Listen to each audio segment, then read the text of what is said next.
अमित कुमार श्रीवास्तव पवन दूत क्लासेस से। आज आप लोगों को वृत्त और अवृत्त का कुछ प्रॉपर्टीज और कुछ फार्मूला बताने जा रहा हूँ इस वीडियो में। आप लोग ध्यान से सीखेंगे। बहुत बेसिक चीज़ भी होगा, एकदम छोटा छोटा बेसिक चीज़ भी होगा और हायर चीज़ भी होगा इसमें। इसीलिए आप लोग वृत्त से संबंधित जो बातें हैं, अवृत्त से संबंधित जो बातें हैं, उसको आप लोग निश्चित रूप से देखेंगे और समझेंगे। आइए, सबसे पहले हम लोग आते हैं वृत्त। वृत्त को ये बोला जाता है सर्कल। क्या जी? सर्कल मीन्स वृत्त। सर्कल मीन्स वृत्त। ओके बच्चों, तो वृत्त का फिगर ये वृत्त होता है। ये क्या है बच्चों? ये है वृत्त। इसको क्या बोलते हैं? वृत्त। ओके बच्चों, इसको बोलते हैं वृत्त। वृत्त तक का सुनिए, वृत्त। आइए, और वृत्त का देखिए, अगर ये क्या हो गया बच्चों? वृत्त हो गया, तो जो लाइन किनारा है तो क्या बोलते हैं बच्चों? परिधि। परिधि या परिमाप या परिमिति।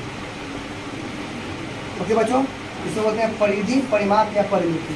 परिधि कहते हैं, किसे कहते हैं, या परिमाप या परिमिति किसे कहते हैं? किनारों के योग को परिमाप या परिधि कहते हैं। क्या चीज? किनारों के योग को परिमाप या परिधि कहते हैं। और इस रूम का परिधि निकालना है, परिमाप निकालना है, तो इसका किनारे वाला जो दीवार है 20 फीट 10 फीट 20 फीट 10 फीट पूरा को जोड़ देंगे तो क्या निकल जाएगा? परिधि या परिमाप। ओके बच्चों, तो पेरीमीटर का अंग्रेजी होता है परिमाप का या परिमिति का अंग्रेजी होता है पेरीमीटर। इसका क्या होता है बच्चों? सर्कम्फ्रेंस। सर्कम्फ्रेंस। सर्कम्फ्रेंस क्या होता है बच्चों? परिधि या परिमाप। देख लेते हैं,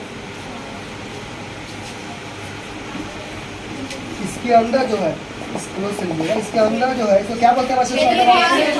वेरी गुड, इसको बोलते हैं क्षेत्र। और इन्हें क्या बोलते हैं बच्चों? इसको अंग्रेजी में एरिया बोलते हैं। ये वाला क्षेत्रफल हो गया। क्या हो गया?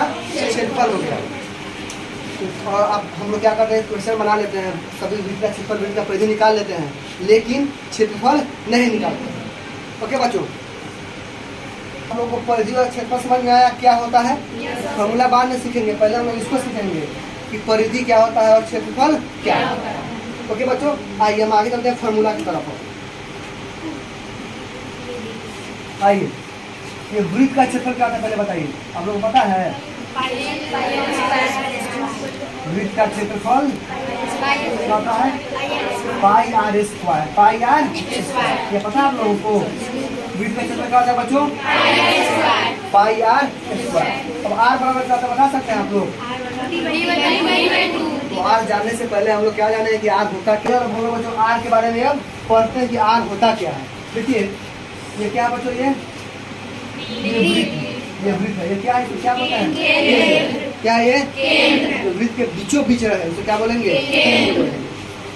क्या बोलते हैं इसे बच्चों? इसे बोलते हैं केंद्र। क्या बोलते हैं बच्चों? केंद्र को क्या बोलते हैं? सेंटर। अब आइए,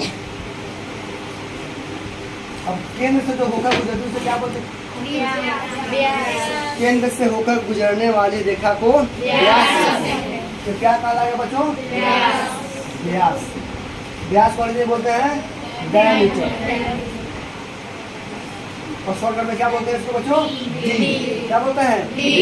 व्यास से बहुत सारा प्रश्न बनता है कि व्यास किससे कहेंगे, परिभाषित कर सकते हैं व्यास क्या है? तो व्यास क्या है? केंद्र, बहुत सारा परिभाषा है। केंद्र से होकर गुजरने वाली रेखा को रेखाखंड बोल सकते हैं। उसको वृत्त से गुजरने वाली रेखाखंड को व्यास कहते हैं। सॉरी, केंद्र से होकर गुजरने वाली रेखाखंड को व्यास कहते हैं। दूसरा परिभाषा ये हो गया कि जो वृत्त को दो भागों में बांटे, जो वृत्त को दो बराबर भागों में नहीं, जो वृत्त को दो बराबर भागों में बांटे उसे क्या बोलेंगे? व्यास। ओके बच्चों, चलिए अब आइए, अब त्रिज्या का यहाँ सीखिए। त्रिज्या क्या है? पूरा व्यास हो गया, इसका आधा क्या होता है बच्चों? त्रिज्या। क्या बोलते हैं इसको बच्चों? त्रिज्या। त्रिज्या को इंग्लिश में बोलते हैं रेडियस। शॉर्टकट में क्या बोलते हैं इसको? ओके बच्चों, अब आगे आइए। हम मैंने बोला है कि जो केंद्र से होकर गुजरती है या केंद्र से होकर गुजरती है उसे क्या बोलते हैं? व्यास। लेकिन जो केंद्र से होकर नहीं गुजरेगा उसको क्या बोलेंगे? उसको क्या बोलेंगे बता सकते हैं आप लोग? जीवा। जीवा। क्या बोलते हैं? जीवा। और जीवा का क्या होता है? कोड। CHOR। कोड मीन्स जीवा। आप लोग 10th क्लास में पढ़िएगा 13.1 में। छठवीं वही से ना है बच्चों? 13.1 में वहाँ पे हम लोग इसको डिस्कशन भी करेंगे, वहाँ पढ़ेंगे भी हम लोग। ओके बच्चों, तो क्या है ये? जीवा। ओके बच्चों, अब आगे जाइए। अब हम लोग आएंगे अब तो एक बार हम रिविजन करवाते हैं, फिर बोर्ड को मिटाते हैं। आइए, सबसे पहले इसको क्या बोलते हैं? इससे गोला चीज रहता है, क्या बोलते हैं? वृत्त। और जो किनारे किनारे वाले भाग को क्या बोलते हैं? किसी भी हम लोग परिधि, किनारों के योग को परिधि करते हैं। तो बोलता है सर्कमफ्रेंस। वर्ड न्यूज देख लीजिएगा आप लोग। और ये क्या है बच्चों? बीच वाले भाग को क्या बोलते हैं? क्षेत्रफल है, एरिया इसको बोलते हैं। ये बात समझ आ रही है आप लोगों को? सर छोटा छोटा चीज सब है। आगे आइए, एक फॉर्मूला का वृत्त का क्षेत्रफल पाई आर। मैं दोबारा में लिखा लेकिन आर के बारे में डिस्कस करना इसलिए मैं लिखाया हूँ।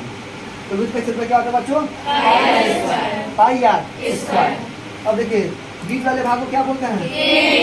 जो बीचों बीच रहता है उसको बोलते हैं हम लोग केंद्र। केंद्र को अंग्रेजी में बोलते हैं सेंटर। और जो केंद्र से होकर गुजरती है उसको क्या बोलते हैं? और जो केंद्र से होकर नहीं गुजरती उसको क्या बोलते हैं? और व्यास के आधार को क्या बोलते हैं? त्रिज्या को बोलते हैं आर। ओके बच्चों, कोई प्रॉब्लम है आप लोगों को? अब बच्चों हम लोग आगे आएंगे कि हम लोग तो ये बेसिक चीज से पढ़ लिए हैं। क्षेत्रफल, जो वृत्त का क्षेत्रफल होता है उसके बारे में चल रहा है। तो बच्चों बताइए वृत्त का क्षेत्रफल क्या होता है? बोलिए, आप लोगों को पता है? वृत्त का क्षेत्रफल होता है एरिया ऑफ सर्कल। क्या होता है? Pi r square. क्या होता है? Pi r square. ठीक है बच्चों, दूसरा फॉर्मूला है वृत्त की परिधि। क्या होता है बच्चों? 2 पाई। ये दोनों फॉर्मूला बहुत इंपॉर्टेंट है, इससे बहुत सारा क्वेश्चन बनता है, आपको ये याद कर लेना चाहिए। ओके बच्चों, हम लोग वृत्त समझ में आया आप लोगों को? बेसिक छोटा सा वीडियो है, बेसिक चीज बता रहे हैं, छोटा छोटा चीज बता रहे हैं। जब हम लोग इसके बारे में डिटेल्स पढ़ेंगे तो उसका वीडियो लंबा होगा। अब आगे बच्चों, अगर हम लोग पढ़ने जा रहे हैं अर्धवृत्त। अर्धवृत्त अर्धवृत्त में क्या बोलते हैं बच्चों? Semi circle. क्या बोलते हैं इसको? Semi circle. प्यारे बच्चों, हम वृत्त को आधा काटेंगे तो क्या बन जाएगा? ये बन जाएगा। क्या बन जाएगा बच्चों?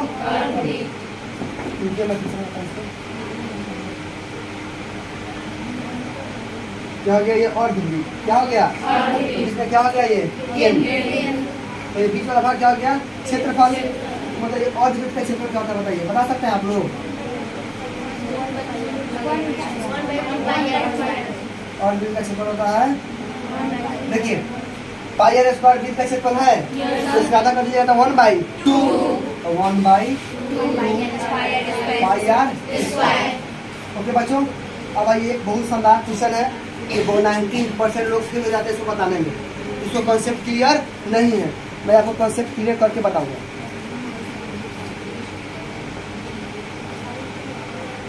अर्धवृत्त की परिधि, अर्धवृत्त की जैसे हम लोग 1/2 पाई आर स्क्वायर का आधा किए हैं, तो इसका आधा करेंगे तो ऐसे नहीं आएगा, वैसे नहीं आएगा। तो आइए मैं यार बच्चों, ये क्या है? ये वृत्त है। क्या है? तो किनारे वाले को क्या बोलते हैं? परिधि। इसका फॉर्मूला बोले क्या है? 2 पाई आर। अब इसको माथा फाड़ दिए, क्या कर दिया था? फाड़ दिया था, मोड़ दिया, तो क्या हो गया बच्चों? ये अर्धवृत्त हो गया। तो पूरे किनारे वाला क्या था? 2 पाई आर था। 2 पाई आर था ना हो, तो यहाँ से यहाँ तक ये क्या बच्चों? यहाँ से यहाँ तक क्या है? 2 पाई आर है। क्या है ये? 2 पाई आर पूरा था, पूरा 2 पाई आर था। ये तो आधा हो गया, पाई आर हो गया। देखिए तो यहाँ देखिए तो इसमें आ गया बच्चों, इसमें आ गया और इसमें भी व्यास हो गया कि नहीं है? 2 आर आ गया कि नहीं? तो क्या हो जाएगा? पाई आर था नीचे वाला, पाई आर प्लस 2R। ये क्या है? वृत्त की कॉमन लीजिएगा। क्या चीज कॉमन लीजिए इसमें? आर। क्या बच जाएगा? Pi plus 2। तो वृत्त की और वृत्त की परिधि क्या हो गई? r × pi plus 2। या पाई आर प्लस 2r, इसको याद कीजिए और इजी रहेगा। पाई आर प्लस 2r या r इंटू पाई प्लस 2। या जिसको कंसेप्ट क्लियर नहीं है, जिसका भी कंसेप्ट क्लियर नहीं है, उससे आप पूछेगा ये तो कंफ्यूजन हो जाएगा। ओके बच्चों, अब आगे आइए। अब देखिए हम इससे डिराइव करते हैं फॉर्मूला। इससे देखिए आर को लिख सकते हैं बच्चों डी, क्या होगा डी बाई, आपको लिखा है बराबर डी बाई 2 होता है, तो आगे डी बाई 2 लिख सकते हैं हम लोग, आई इंटू पाई प्लस, ये तो हो जाएगा। ये भी तो हो सकता है, बोलिए ये भी ऑब्जेक्टिव कर सकता है आराम से। अब देखिए यहाँ पे क्या है, यहाँ पे है ना pi r plus 2r, pi r plus 2r, तो पाई और आर को कर सकते हैं बी बाई, और आर को कर सकते हैं बी बाई 2 से 2 कैंसिल, क्या हो गया पाई डी बटा 2 प्लस डी, यहाँ डी को मान लीजिए तो क्या बच जाएगा पाई प्लस 2 आई इंटू, अरे बच्चों ये भी तो हो गया, ये भी क्या है वृत्त की परिधि है, तो ये कुछ जगह आप नहीं बताइएगा, गलत बोल दीजिएगा क्या, बिल्कुल नहीं, ये भी सही है ये भी सही। ओके बच्चों, तो वृत्त और वृत्त समझ आया आप लोगों को, कोई दिक्कत तो नहीं है, कोई डाउट भी है? चलिए हम लोग छोटा सा बेसिक था, हम लोग अगली वीडियो में और भी कुछ सीखेंगे। Thank you very much.